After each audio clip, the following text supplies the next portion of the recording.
সরকার কোনো পক্ষে নেই, নিয়ম মেনে বিসিবি নির্বাচন হবে জানিয়েছেন ক্রীড়া উপদেষ্টা আসিফ মাহমুদ সজীব ভুঁইয়া।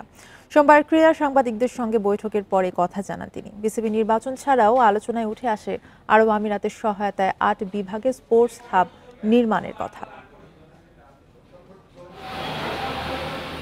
দায়িত্ব নিয়ে গত সেপ্টেম্বরে সাংবাদিকদের সঙ্গে মত বিনিময় সভা করেন ক্রীড়া উপদেষ্টা আসিফ মাহমুদ সজীব ভুঁইয়া।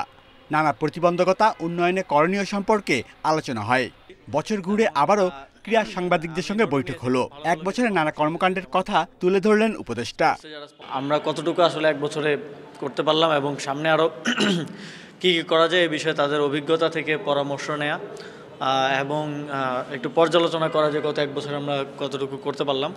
ক্রিকেট বোর্ডের নির্বাচন অক্টোবরের প্রথম সপ্তাহে, সেটা নিয়ে ক্রীড়াঙ্গনে বাড়তি উত্তাপ।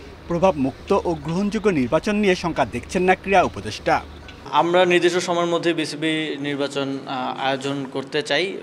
এক্ষেত্রে যেহেতু বিসিবি একটা স্বতন্ত্র সংস্থা, বিসিবি সকল সিদ্ধান্ত নেবে, তবে সরকারের পক্ষ থেকে আমাদের সর্বোচ্চ সহযোগিতা থাকবে যথাসময়ে বিসিবি নির্বাচন আয়োজন করার বিষয়ে। এক্ষেত্রে নানা ধরনের গুঞ্জন শোনা যায়, তবে আমাদের দিক থেকে চেষ্টা থাকবে যেন আমরা যথাসময়ে নির্বাচনটা আয়োজন করতে পারি। ক্রিকেট ফুটবল বিকেন্দ্রীকরণের পাশাপাশি বিসিবি ও বাফুফের গঠনতন্ত্র সংশোধনে কাজ চলছে জানান ক্রীড়া উপদেষ্টা। মাঠ বরাদ্দ নিয়েও নানা সিদ্ধান্ত হয়েছে এরই মধ্যে। ঢাকা স্টেডিয়াম তো ইতিমধ্যে আছেই, চট্টগ্রাম এবং নীলফামারীতে একটা স্টেডিয়াম দিচ্ছে। এর বাইরেও যেগুলো ওনারা চেয়েছেন সেগুলো নিয়ে আমরা অ্যাসেসমেন্ট করছি। খুব দ্রুতই আমরা একটা সংশোধিত গঠনতন্ত্র দেখতে পাবো। তবে আইসিসির এবং ফিফার গাইডলাইনের মধ্যে থেকেও কিন্তু আপনার লোকাল ইকোসিস্টেম ফ্রেন্ডলি একটা গঠনতন্ত্র করা যায়। 64 জেলায় জাতীয় চ্যাম্পিয়নশিপ আয়োজনের মধ্যে দিয়ে জেলা থেকে ফুটবল প্রতিভা জাতীয় পর্যায়ে উঠে আসার সুযোগ তৈরি করে দিয়েছে এনএসসি।